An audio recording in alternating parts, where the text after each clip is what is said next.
Құрметті студенттер, бүгінгі дәрістің тақырыбы эпизоотияға қарсы іс-шараларды ұйымдастыру принциптері.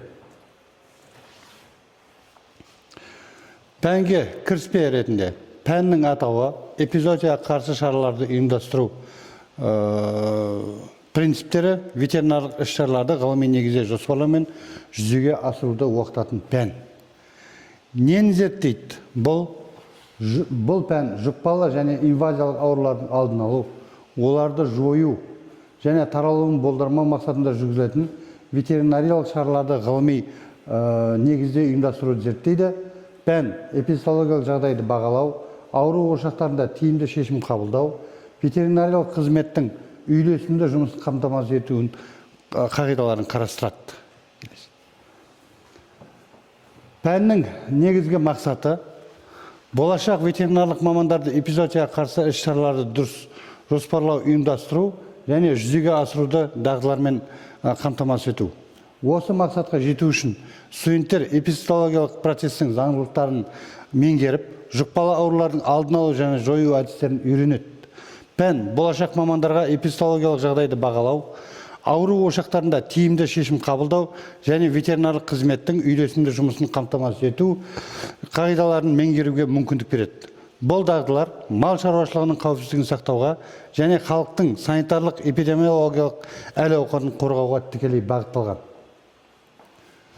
Пәннің негізгі міндеттері болып, эпидемиологиялық процесті меңгеру, алдын алу әдістерін үйрету, ұйымдастыру дағдыларын дамыту және эпидемиологиялық жағдайды бағалау болып табылады.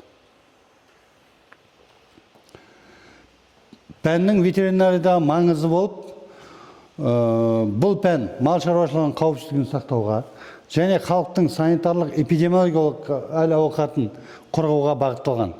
Ветеринарлық маман эпизоотияға қарсы іс-шараларды дұрыс ұйымдастыра білуі арқылы мал басының денсаулығын қамтамасыз етеді. Жұқпалы аурулардың таралуына жол бермейді және халықты зооноздық инфекциялардан қорғайды. Бұнда мал қауіпсіздігі, халық денсаулығы және ғылыми негіз. Эпидемиологиялық жағдайды бағалау. Бұл пәннің маңызды бағыттарының бірі. Ветеринарлық маман аймақтағы ауру таралуының деңгейін, қауіп факторларын және эпидемиялық процестің динамикасын дұрыс анықтай білуі тиіс.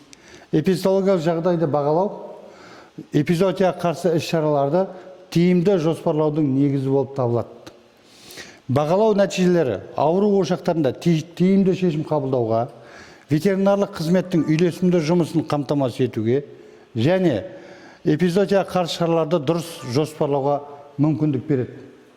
Бағалау кезінде анықталатын факторлар: бірінші, ауру ошақтарының орналасуы, жұқпалы аурулардың таралу деңгейі, эпидемиялық процестің динамикасы, қауіп факторлары мен тәуекелдер және мал басының иммунологиялық жағдайы. Ауру ошақтарында шешім қабылдау. Бұл пән ауру ошақтарында тиімді шешім қабылдау қағидаларын қарастырады, яғни принциптерін қарастырады.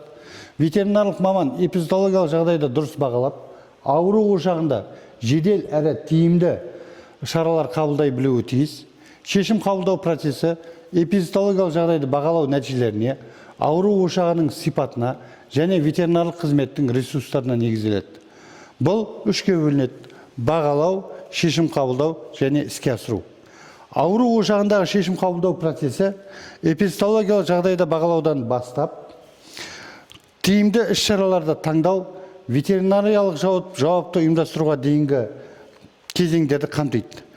Әрбір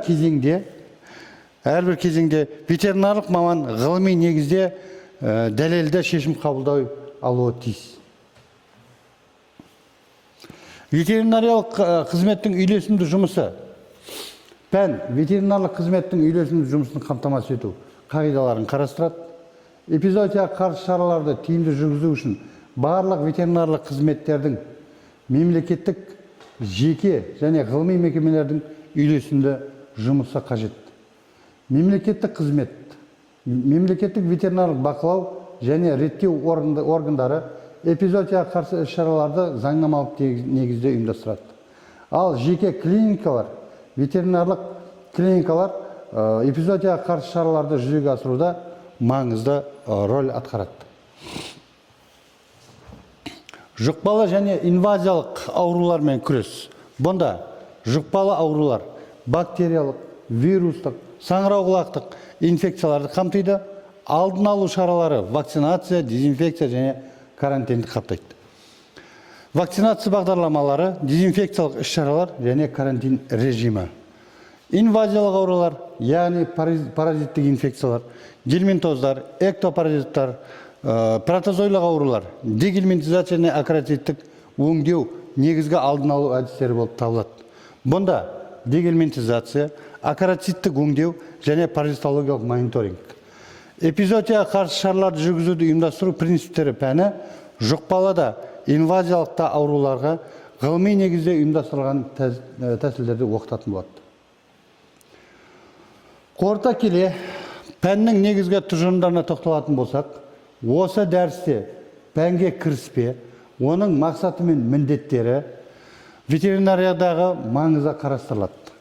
Эпизоотияға қарсы іс-шараларды жүргізу принциптері пәні болашақ ветеринарлық мамандардың эпизоотияға қарсы іс-шараларды дұрыс жоспарлау, ұйымдастыру және жүзеге асыру дағдыларымен қамтамасыз етуге бағытталған.